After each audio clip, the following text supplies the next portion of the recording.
So this is chapter number 1, the living world. देखिए, जो भी आपका क्लास 11th और 12th का सिलेबस है सीबीएसई बोर्ड यानी एनसीईआरटी बायोलॉजी का जो क्लास 11 12th का सिलेबस है, सेम सिलेबस आपका पीजीटी बायोलॉजी में भी है, केवीएस हो या एनवीएस हो या डीएसएसपी हो। बस आपको टॉपिक वही लेना है। तो सबसे पहले आपको बेसिक अपना प्रिपेयर करना है एनसीईआरटी से, और उसके बाद थोड़ा सा हाई लेवल पे जाएंगे। तो मैं आपको हर चैप्टर को पहले बेसिक आपके एनसीईआरटी से प्रिपेयर कराऊंगी, एनसीईआरटी बेस्ड क्वेश्चंस करवाऊंगी यानी एमसीक्यूज, और उसके बाद थोड़ा सा हाई लेवल पढ़ाऊंगी। तो ये जो चैप्टर मैंने लिविंग वर्ल्ड का है, ये मैं अपने नोट से पढ़ा रही हूँ। उसमें मैंने थोड़ी सी चीज़ें ऐड कर दी हैं दोनों, मतलब यानी कि आपका एनसीईआरटी प्लस थोड़ा सा हाई लेवल। तो आप उसमें पूरा का पूरा आप देखिए कि किस तरीके से, और इस वीडियो को कई बार आप रिवाइज करके इस चैप्टर को उससे करेंगे तो कोई भी क्वेश्चन ऐसा नहीं है अगर लिविंग वर्ल्ड चैप्टर से आ जाए तो आप ना कर पाएँ। So all the best for your upcoming exam and let's start our chapter. Living world. All organisms grow. जितने भी organisms हैं वो grow करते हैं। Increase in mass या increase in number, ये दो twin characteristic हैं growth की। यानी देखा जाए तो living organism की growth जो है एक characteristic property है। जितने भी प्लांट्स हैं वो सेल डिवीजन उनमें होता है, कॉन्टिन्यूसली होता रहता है, यानी कॉन्टिन्यूसली ग्रो करते रहते हैं। लेकिन जो एनिमल्स होते हैं वो सर्टेन एज तक ही ग्रो करते हैं। अब ग्रोथ जो है एक characteristic property of living organism है, लेकिन ये एक डिफाइनिंग प्रॉपर्टी नहीं है। ऐसा नहीं है कि ये ग्रोथ केवल लिविंग ऑर्गेनिज्म में ही होती है और नॉन लिविंग में नहीं होती है। डिफाइनिंग प्रॉपर्टी यानी इस ग्रोथ डिफाइन करे कि हाँ ठीक है लिविंग ऑर्गेनिज्म में ही है, ऐसा नहीं है। क्यों? क्योंकि नॉन लिविंग भी ग्रो करते हैं, भले ही वो आउटसाइड से करें। जैसे एक्यूमुलेशन ऑफ सैंड, अगर माउंटेन्स है उसमें बाहर से सैंड डिपॉजिट होती जाए तो उसका साइज बहुत सालों बाद बढ़ जाता है। तो ये क्या है, ये भी ग्रोथ हो रही है लेकिन आउटर साइड से हो रही है। जबकि लिविंग ऑर्गेनिज्म में ग्रोथ कैसी होती है, इन साइड से, उनका साइटोप्लाज्म इंक्रीज होता है। ठीक है, एसेक्सुअल रिप्रोडक्शन में भी ग्रोथ में सेक्सुअल रिप्रोडक्शन तो होता ही होता है, लेकिन एसेक्सुअल रिप्रोडक्शन के थ्रू भी ग्रोथ होती है। जैसे कि स्पोर्स के केस में जो फंजाई हैं वो स्पोर्स के थ्रू ग्रो करते हैं, वो एक एसेक्सुअल रिप्रोडक्शन का प्रोसेस है। बडिंग के थ्रू, ईस्ट और हाइड्रा बहुत ही कॉमन एग्जाम्पल है बडिंग का। ट्रू रीजेनरेशन आपको प्लेनेरिया जो कि एक फ्लैट फॉर्म है, प्लेटीहेलमिन्थिस का है, उसका जो है ये प्लेनेरिया इज वेरी इंपॉर्टेंट। तो ये सारे क्या है, एसेक्सुअल मोड ऑफ रिप्रोडक्शन है। ऑर्गेनिज्म जो कि फ्रेगमेंटेशन से मल्टीप्लाई होते हैं, वो जो मेन है वो है fungi, filamentous algae and protonema of mosses. Mosses यानी ब्रायोफाइट्स। यानी ये जो हैं ये तीनों, ये जनरली जो मल्टीप्लाई करते हैं फ्रेगमेंटेशन, यानी बॉडी फ्रेगमेंटेड हो जाती है और हर पीस जो है उसका एज ए न्यू इंडिविजुअल बन जाता है। यूनिसेलुलर ऑर्गेनिजम्स में बैक्टीरिया और अमीबा है। इनमें रिप्रोडक्शन जो है वो सिनोनिम्स है। सिनोनिम्स मीन्स विद ग्रोथ, यानी ग्रोथ और रिप्रोडक्शन एक जैसा ही है। Increase in number of cell हो रहा है, ग्रोथ में भी हो रहा है, रिप्रोडक्शन में भी, यानी बॉडी एक है, सेल डिवाइड हो जा रही है, दो डॉटर सेल्स बन जा रही हैं। यानी टर्म ग्रोथ और रिप्रोडक्शन के क्लियर नहीं है। किसके केस में? यूनिसेलुलर ऑर्गेनिज्म के केस में। रिप्रोडक्शन जो है, जितने भी many living organism which do not reproduce, जैसे कि म्यूल्स हो गए, अब ये हम सेकंड कैरेक्टरिस्टिक ले रहे हैं। ठीक है, ग्रोथ हमने देख लिया, डिफाइनिंग प्रॉपर्टी नहीं माना जा सकता है क्योंकि नॉन लिविंग में भी है। अब दूसरा देखते हैं reproduction. This is the second characteristic of living organism. ये भी मैं आपको बता दूं कि डिफाइनिंग प्रॉपर्टी नहीं है, डिफाइनिंग कैरेक्टरिस्टिक नहीं है। क्यों नहीं है? क्योंकि बहुत सारे लिविंग ऑर्गेनिज्म ऐसे हैं जो रिप्रोड्यूस नहीं करते हैं, जैसे म्यूल्स हैं, वर्कर बीज हैं, इनफर्टाइल ह्यूमन कपल्स हैं। They are alive but reproduce नहीं कर पा रहे हैं किसी कारण से। So reproduction is not a defining property. Nothing lives forever yet life continues. किस वजह से? रिप्रोडक्शन की वजह से। तीसरी प्रॉपर्टी है हमारी मेटाबॉलिज्म की। मेटाबॉलिज्म एक डिफाइनिंग प्रॉपर्टी है, क्योंकि जो मेटाबॉलिज्म है हम देखते हैं। मेटाबॉलिज्म क्या है? Chemical reactions occurring inside the living cell. वो सारी केमिकल रिएक्शन जो एक लिविंग सेल के अंदर होती हैं उन्हें मेटाबॉलिक रिएक्शंस बोलते हैं, और उस प्रोसेस को मेटाबॉलिज्म बोलते हैं। All catabolic and anabolic reactions are known as metabolic reactions, but occurring inside living cell. This is the important condition. तो जितने भी लिविंग ऑर्गेनिजम्स हैं वो उनमें केमिकल से बने हुए हैं, उनमें कॉन्स्टेंटली वो केमिकल बनते हैं, चेंज होते हैं अदर बायोमोलिक्यूल्स में, और इस कन्वर्जन को ही हम कहते हैं इन कन्वर्जन्स को ही हम कहते हैं केमिकल या metabolic reactions. There are thousand of metabolic reactions होती हैं अकरिंग साइमल्टेनियसली, एक साथ होती रहती हैं लिविंग ऑर्गेनिज्म में। तो लिविंग ऑर्गेनिज्म एग्जिबिट क्या करता है? Metabolism. Metabolic reactions can be demonstrated. Metabolic reactions को आप बॉडी के बाहर टेस्ट ट्यूब में सेल आइसोलेटेड फ्री सिस्टम में दिखा सकते हैं। उसको मेटाबॉलिक रिएक्शन लिविंग या नॉन लिविंग नहीं होती है, लेकिन isolated metabolic reaction in vitro कोई लिविंग थिंग नहीं है, लेकिन लिविंग रिएक्शन माना जा सकता है। यानी सेलुलर ऑर्गेनाइजेशन का होना बहुत जरूरी है फॉर मेटाबॉलिज्म।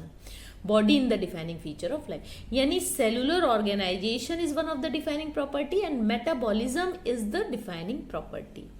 कॉन्शियसनेस यानी ability to sense to their environment, environment में सराउंडिंग एनवायरमेंट में क्या हो रहा है उसके अनुसार रिस्पॉन्ड करना, ये प्रॉपर्टी केवल और केवल लिविंग ऑर्गेनिजम्स में ही पाई जाती है, नॉन लिविंग में नहीं पाई जाती है। कोई भी फिजिकल, केमिकल, बायोलॉजिकल स्टिमुलाई हो उसके लिए रिस्पॉन्ड करना, तो ये लिविंग ऑर्गेनिज्म की एक डिफाइनिंग प्रॉपर्टी है।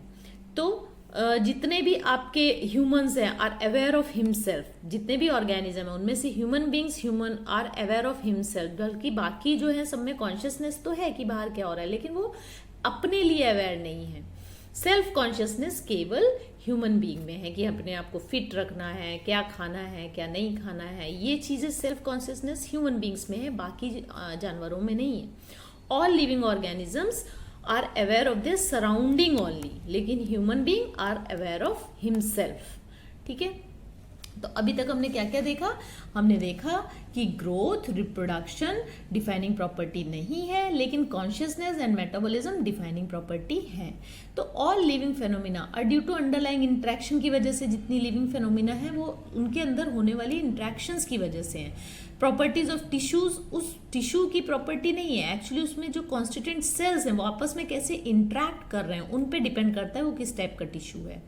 ठीक है, तो एमंग कॉन्स्टिट्यूएंट सेल्स, इसी तरीके से property of organelles due to molecular interaction among the molecular components of organelle, these interaction result in emergent property at higher level of organism। जो properties of organelles हैं तो वो organ को बनाती हैं इस तरीके से। So this phenomena is true in hierarchy of organizational complexity at all levels में ये चीज़ true है कि उन जो छोटी चीज़ें हैं बायोमोलिक्यूल्स हैं उनका आपस में रिएक्शन की वजह से, आपस में इंट्रैक्शन की वजह से ऑर्गेनेली की प्रॉपर्टी है। ठीक है, ऑर्गेनेली की प्रॉपर्टी की वजह से सेल की प्रॉपर्टी, सेल की प्रॉपर्टी की वजह से इंट्रैक्शंस की वजह से टिश्यू की प्रॉपर्टी, टिश्यूज की वजह से आपस में जो इंट्रैक्ट करते हैं उनकी वजह से ऑर्गन की प्रॉपर्टी है। ठीक है, तो लिविंग ऑर्गेनिज्म सेल्फ रेप्लिकेटिंग है, इवॉल्व होते हैं, इवॉल्विंग है, self regulating interactive system capable of responding to external stimuli है। बायोलॉजी क्या है? It is the story of life on earth. Biology is the story of evolution of living organism on earth.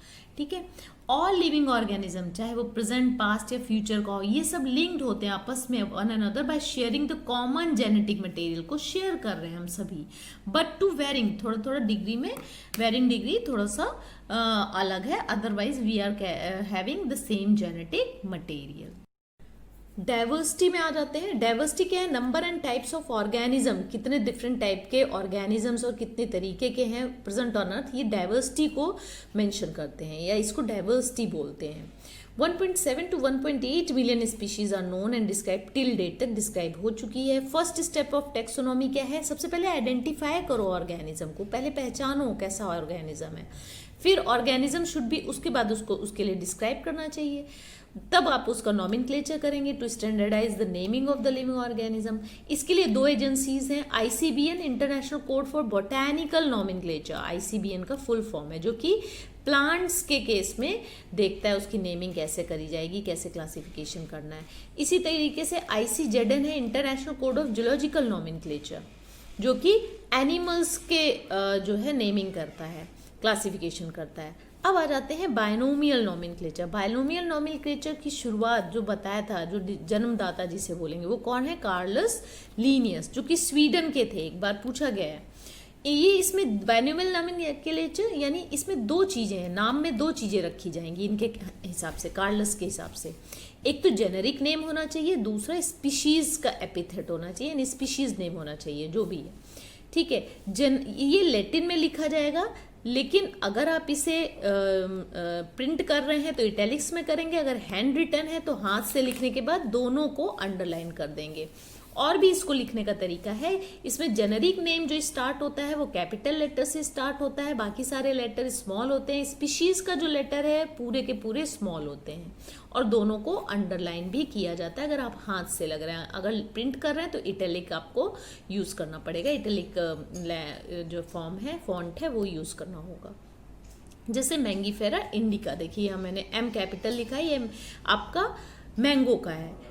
Linnaeus जो है वो describe करता है, क्रिया है 5900 स्पीशीज ऑफ प्लांट्स को, किस बुक में? In his book Species Plantarum में इन्होंने डिस्क्राइब किया in 1753, and 4326 species of animals in his book Systema Naturae. ये कई बार पूछा गया है, ईयर और जो इसकी नंबर ऑफ स्पीशीज और नाम जो बुक का है बहुत इंपॉर्टेंट है। 1758, फिर से एक बार बता दीजिए, जो लीनियस थे उन्होंने जो प्लांट्स डिस्क्राइब किए थे अपनी किस बुक में?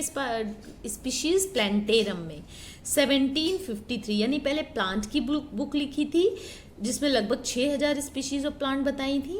उसके बाद इन्होंने एनिमल की बुक लिखी थी, एनिमल की बुक का नाम है सिस्टमा नेचुरी।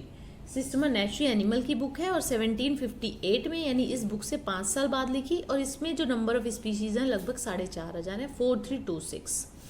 ठीक है। डॉग और कैट, ये मैमल्स, ये कन्वीनियंट कैटेगरीज हैं, इनको टैक्सा बोला जाता है। कैटेगरीज एट डिफरेंट लेवल है, डॉग का अलग लेवल है, कैट अलग, मैमल्स का अलग है। टेक्सोनॉमी क्या है? Taxonomy is the branch of science dealing with identification, nomenclature, classification of organisms. Classification systems have many advantages to classify relationship, बताना ऑर्गेनिज्म के बीच में क्या रिलेशनशिप है। क्लासिफिकेशन से आपको क्या क्या पता चल सकता है एनिमल्स के बारे में या किसी भी ऑर्गेनिज्म के बारे में। To help us the remember organism and the traits, उसकी क्या कैरेक्टरिस्टिक है वो आप आराम से, क्योंकि उस ग्रुप के वो ट्रेट हैं। मान लीजिए मैमल्स का है, मेमोरी ग्लैंड प्रेजेंट होता है, एक्सटर्नल पिना प्रेजेंट होता है, तो ये एक कॉमन कैरेक्टर, जितने भी मैमल्स में ऑर्गेनिज्म आएंगे सब में ये कैरेक्टरिस्टिक होंगी होंगी। To identify name and organism, एक इंग्लिश नेचुरलिस्ट थे who wrote the book Historia Generalis Plantarum and introduce the word species, को भी इन्होंने ही इंट्रोड्यूस किया था। Term coined the term species, वो थे जॉन रे। यानी जॉन रे ने कौन सी बुक लिखी थी? Historia Generalis Plantarum. All organism can be classified into different taxa में हम ऑर्गेनिजम्स को क्लासीफाई करते हैं। इस प्रोसेस ऑफ क्लासिफिकेशन को बोलते हैं टैक्सोनॉमी। टैक्सोनॉमी क्या है? ऑर्गेनिजम्स का क्लासिफिकेशन, यानी उनको कन्वीनियंट कैटेगरी ग्रुप्स में रखना अकॉर्डिंग टू देयर कैरेक्टरिस्टिक।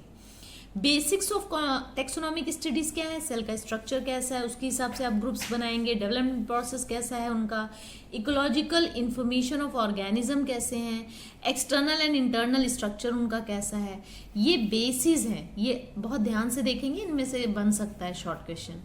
ठीक है। बेसिस ऑफ टेक्सोनॉमी में आइडेंटिफिकेशन, पहले आप पहचानेंगे, फिर उसका नॉमेनक्लेचर करेंगे, उसकी कैरेक्टरिस्टिक को ध्यान में रखेंगे, उसके बाद उसका फाइनली क्लासिफिकेशन होगा। अर्लीस्ट क्लासिफिकेशन जो थे वो based on the uses of various organism, क्या यो यूज करते थे उसके हिसाब से ऑर्गेनिज्म का कैरेक्टर्स क्लासिफिकेशन किया जाता था। लीनियर सिस्टम ऑफ क्लासिफिकेशन जो बेस्ड था वो मॉर्फोलॉजी में बेस्ड था, एक्सटर्नल कैरेक्टरिस्टिक में बेस्ड था। सिस्टमैटिक क्या है? Means systematic arrangement of organism, ये इस लैटिन से डिराइव्ड है। और Linnaeus use the term Systema Naturae title for of his publication. अभी हम लोगों ने पढ़ा 4362 species of animals in his book Systema Naturae in 1758। ठीक है। यानी अगर देखा जाए तो टेक्सोनमी और सिस्टमैटिक में क्या अंतर है? सिस्टमैटिक भी क्लासिफिकेशन ही है, लेकिन इसमें इवोल्यूशनरी रिलेशनशिप का भी ध्यान रखा जाता है। Scope of systematic identification, classification, nomenclature as well as evolutionary relationship. Taxonomy plus evolutionary relationship is systematic. Taxonomic categories क्या है? क्लासिफिकेशन क्या है? Arrangement of organism into convenient categories या ग्रुप में रखना, उसको बोलते हैं क्लासिफिकेशन। जैसे कि एनिमल्स में रखा जाएगा, जो ऑर्गेनिजम्स जो हैं अपना खाना खुद नहीं बना सकते उनको हमने एनिमल्स में रख दिया, है ना। इसी तरीके से प्लांट्स यानी जो कि अपना ऑटोट्रॉफिक हैं, जो अपना खाना खुद बना सकते हैं, उनमें क्लोरोफिल है, तो सर्टेन कैरेक्टरिस्टिक के हिसाब से हमने ग्रुप्स में डिवाइड कर दिया और on the basis of similarities and differences हमने उनको उस ग्रुप में रखा। तो इसको बोलते हैं क्लासिफिकेशन। लीस्ट सिमिलर कैरेक्टरिस्टिक आपको किंगडम में मिलेगी। जैसे जैसे ये मतलब पूरा एक हायरार्की लेवल है, ठीक है।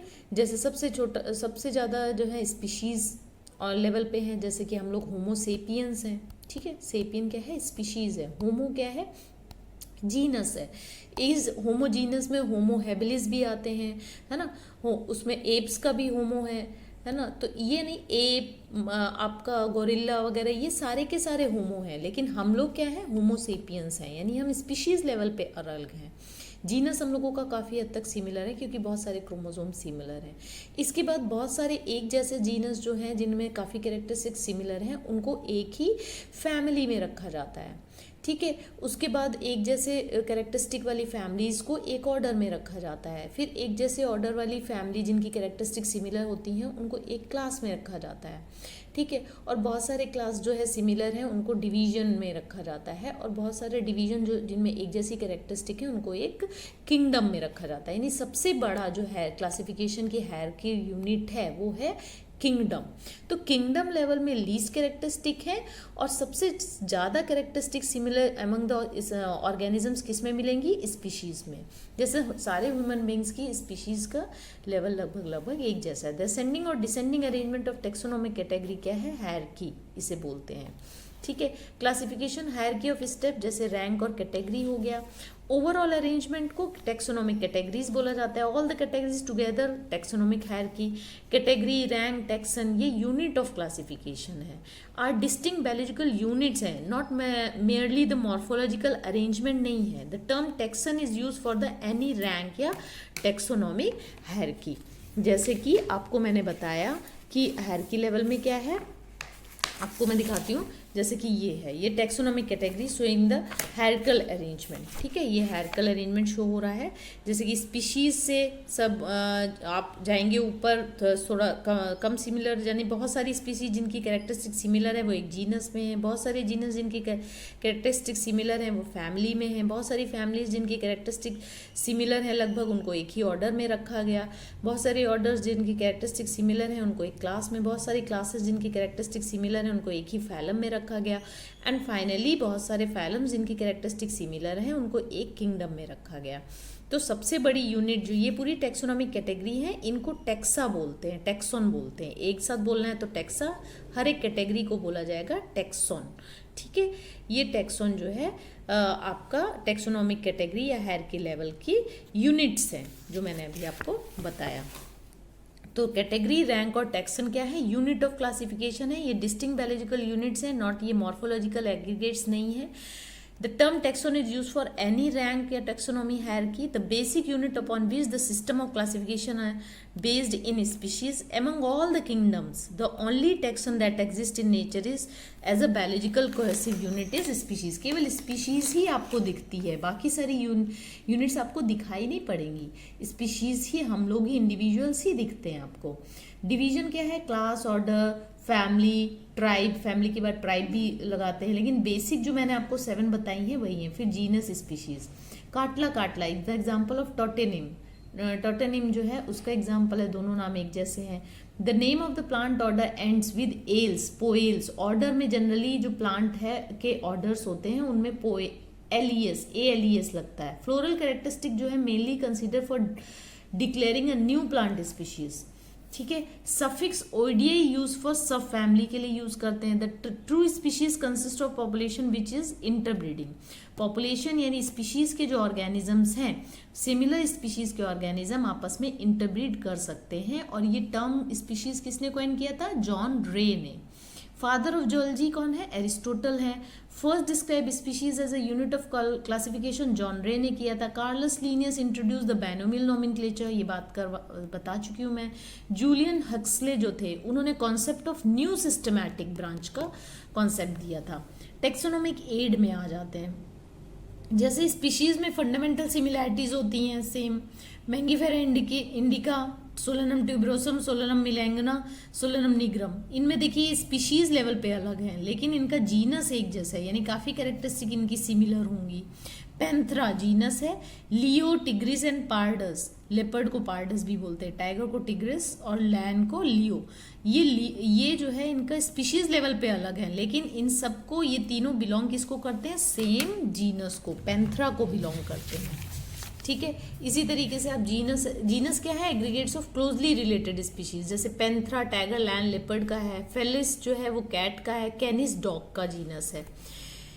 Family, the group of related genera, still less number of characteristic similar है एज कम्पेयर टू जीनस और स्पीशीज के, उनको फैमिली में रखा जाता है। ये जो है vegetative and reproductive features of plant species पे बेस्ड होती हैं, उसके बेसिस पे कैरेक्टराइज करते हैं प्लांट के केस में। जैसे फैमिली है सोलेनेसी, इसमें सोलेनम, पिटूनिया और धतूरा ये तीनों ही आते हैं। ठीक है, ये जीनस के आ रहे हैं इसमें।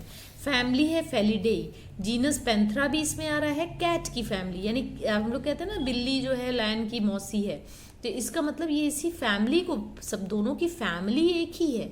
जीनस इसका फेलिस है, इसका जीनस पैंथरा है, तभी ये कुछ कुछ उसकी तरह ही लगती है, पैंथरा की तरह ही लगती है। ऑर्डर कैसे, जैसे कि फॉर एग्जांपल पॉलीमोनियल्स हैं, इसमें फैमिली सोलिनेसी भी आता है, फैमिली कन्वोलुलेसी भी आता है। ऑर्डर कार्निवोरा है, फेलिडे कैट भी इसमें आ रहा है, कैनिडे डॉग भी आ रहा है। कैट और डॉग की कुछ कैरेक्टरिस्टिक सिमिलर होती हैं, इसीलिए उनको ऑर्डर कार्निवोरा में रखा है, कार्निवोरस है, हर्बीवोरस नहीं है, प्लांट्स नहीं खाते हैं। क्लास, जैसे क्लास मेमेलिया, इसमें ऑर्डर प्राइमाटा भी आ रहा है, ऑर्डर कार्निवोरा भी आ रहा है। ऑर्डर कार्निवोरा को टाइगर, कैट, डॉग बिलोंग करते हैं, ऑर्डर प्राइमाटा को मंकी, गरीला एंड गिबन बिलोंग करते हैं। तो ऑर्डर लेवल पे अलग है, लेकिन ये ऑर्डर में कुछ कुछ सिमिलैरिटी, इसलिए इन्हें एक ही क्लास में रखा गया है। प्लांट के केस में आपका डिवीजन जो कैटेगरी है वो बोला जाता है प्लांट के केस में, फाइलम बोलते हैं एनिमल के केस में। ये ऑर्डर से बड़ी कैटेगरी है। प्रेजेंस ऑफ नोटोकॉर्ड कॉर्डाटा में है, dorsal hollow neural system Chordata में प्रेजेंट है, इस टाइप के फाइलम कॉर्डाटा। ठीक है, lower the taxa more characteristic are similar in then taxon share. Taxonomic aids में आ जाते हैं, यानी टेक्सोनोमिक एड कैसे हम इस्तेमाल करते हैं, टेक्सोनोमी को कैसे यूज किया जाता है। यूज फॉर क्लासिफिकेशन के लिए यूज किया जाता है। It is collection of actual specimen को कलेक्ट करना, प्लांट और एनिमल स्पीशीज को। Is essential as a prime source of taxonomic studies के लिए इनको इकट्ठा करना और उसको बाद में स्टडी करना, तो ये टेक्सोनोमिक एड्स कहलाते हैं। इसका सबसे पहले एग्जांपल है हर्बेरियम। आप लोगों ने हर्बेरियम बनाया होगा, तो हर्बेरियम में क्या करते हैं हम लोग, स्टोर हाउस है, रिपोजिटरी बोला जाता है। कलेक्टेड प्लांट स्पीशीज में इनको लिया गया, ड्राई किया गया, प्रेस किया गया और उसको प्रिजर्व किया गया शीट्स में, उनका नाम और उनकी फैमिली ये सब लिखा गया। बोटेनिकल गार्डन भी इसी तरीके का एक टेक्सोनोमिक एड है, जिसमें serve the purpose of providing ex situ conservation. Ex situ यानी अपनी लोकेशन से बाहर उनको सुरक्षा प्रदान की जाती है ऑफ जर्म प्लाज्म। ठीक है, बोटेनिकल गार्डन में प्लांट्स होते हैं अलग अलग तरीके के जो कि थ्रेटेंड है, उनको रखा जाता है, उनकी देखभाल करी जाती है। Collection of living plants for reference, जैसे रॉयल बोटेनिकल गार्डन क्यू बहुत बड़ा माना गया है। इंडियन बोटेनिकल गार्डन हावड़ा में है, Calcutta. National botanical research institute NBRI आपका लखनऊ में है। लॉयड जो है बोटेनिकल गार्डन दार्जिलिंग में, ये भी बहुत पुराना है, बहुत बड़ा है। जूलॉजिकल पार्क्स भी इसी तरीके के होते हैं बोटेनिकल गार्डन की तरह, जहाँ पे एनिमल्स को रखा जाता है। सभी लोग जू जा चुके होंगे, वहाँ देखा गया होगा। ये भी जो है एक एक्स सीटू जो है कंजर्वेशन है। इसमें भी जो स्पीशीज जो है खत्म होने वाली जो थ्रेटेंड है, उनको जो है ह्यूमन बीइंग की प्रोटेक्शन एंड केयर में अंडर ऑब्जर्वेशन रखा जाता है, उनकी केयर करी जाती है, उन्हें इन्वायरमेंट दिया जाता है, अच्छा इन्वायरमेंट दिया जाता है। Animals kept in protected environment to study food habits, behaviour like natural habitat under human care. Museum में आ जाइए, म्यूजियम भी है, but biological museums are generally setup in educational institute, जैसे कि स्कूल कॉलेजेस में म्यूजियम बनाया जाता है। Museums have collection of preserve plant और animal species for study and reference in jar या प्रिजर्वेटिव सॉल्यूशंस में भी रखा जाता है कुछ एनिमल्स को, देखा होगा आपने अपने बायो लैब में। Insects are preserved in insect box, collecting, killing and pinning करके रखा जाता है। लार्ज एनिमल जैसे कि बर्ड्स और मैमल्स है, यूजुअली स्टफ और प्रिजर्व करके रखा जाता है। स्केलेटन भी आपने देखा होगा अपनी लैब में, तो ये सब म्यूजियम्स हैं। की जो है द मोस्ट कन्वीनियंट वे है for easy identification of plant and animals by applying diagnostic, पहचानने वाली कैरेक्टरिस्टिक फीचर को यूज किया जाता है टेक्सोनॉमिक कीज में। की जो है वो कॉन्ट्रास्टिंग कैरेक्टर्स को पेयर को कपलेट बोला जाता है की के केस में। इसमें चॉइस होती है, दो अपोजिट ऑप्शन होते हैं, उनमें से एक को आपको चूज करना होता है, एक को रिजेक्ट कर सकते हैं। ईच स्टेटमेंट जो की का होता है उसे लीड बोलते हैं, यानी पेयर ऑफ क्वेश्चन कपलेट उसके एक स्टेटमेंट को लीड बोलते हैं। सेपरेट टेक्सोनॉमिक की हर टेक्सोनॉमिक कैटेगरी के लिए होती है, जैसे जीनस, स्पीशीज, फैमिली के लिए सेपरेट टेक्सोनॉमिक की यानी सेपरेट क्वेश्चंस होंगे। कीज जो है वो एनालिटिकल इन नेचर है, जैसे कि बर्ड में विंग है या नहीं है, तो आपने चूज कर लिया यस विंग है, फिर फर्दर आप गए कि बीक कैसी है ना, इस टाइप की ये है की क्वेश्चन। फ्लोरा, कुछ और भी टेक्सोनॉमिक एड्स हैं जैसे flora, manuals, monographs and catalogue. Other means of recording description helps in correct identification. जो फ्लोरा है वो actual account of habitat and distribution of plants के केस में, गिवन एरिया में प्लांट्स कैसे हैबिटेट, किस हैबिटेट में रह रहा है, कितने स्पीशीज हैं, वो सारा कुछ पर्टिकुलर एरिया में, उसे फ्लोरा बोलते हैं। मैनुअल्स जो है वो प्रोवाइड करता है information for identification of names of सारी स्पीशीज, प्लांट या एनिमल हो, एक पर्टिकुलर एरिया में जितने भी हैं उनको उनकी इन्फॉर्मेशन देने का काम मैनुअल्स का है। मोनोग्राफ जो है टेक्सोनॉमिक एड है जो कि comprehensive account of complete compiled information particular एक जीनस का या पर्टिकुलर एक फैमिली का देता है पर्टिकुलर टाइम पे, वो मोनोग्राफ है। यहाँ पर मैंने कुछ जो है नॉमिनक्लेट लिखा हुआ है क्लासिफिकेशन, जैसे किंगडम एनिमेलिया मैन का है, फाइलम उसका है Chordata, class Mammalia, order Primata, family Hominidae, genus Homo and species sapiens. Housefly Animalia kingdom, phylum Arthropoda, class Insecta, order Diptera, family Muscidae, genus Musca and species domestica. Mango plants kingdom plant है, phylum इसमें division होगा angiosperm, class dicotyledonous, order Sapindales, family Anacardiaceae, genus Mangifera, species indica. Wheat का plant जो kingdom है इसका जो division है वो एंजियोस्पर्म है, क्लास मोनोकॉट है मोनोकॉटिलिडोनस, ऑर्डर पोएल्स है, फैमिली पोएसी है, जीनस टिटिकम है और स्पीशीज एस्टिवम है। Floral features commonly use for identification of angiosperm because reproductive part को हम लोग जो है वो ज़्यादा कंजर्वेटिव है, उसमें ज़्यादा चेंजेस नहीं होते। फैमिली सफिक्स हम ऐसे ही यूज करते हैं फैमिली के लिए प्लांट की। टर्म सिस्टमैटिक जो है diversity kind of organism and their relationship, evolutionary relationship इसमें ध्यान में दिया जाता है। बोटेनिकल गार्डन और जूलॉजिकल पार्ट में collection of endemic and exotic living species को भी रखा जाता है। Taxonomic keys use in the preparation of monograph और फ्लोरा में टेक्सोनॉमिक कीज को यूज करते हैं। Genus containing more than one species polytypic या सोलेनम बोलते हैं, and holotype is a species designated in original description.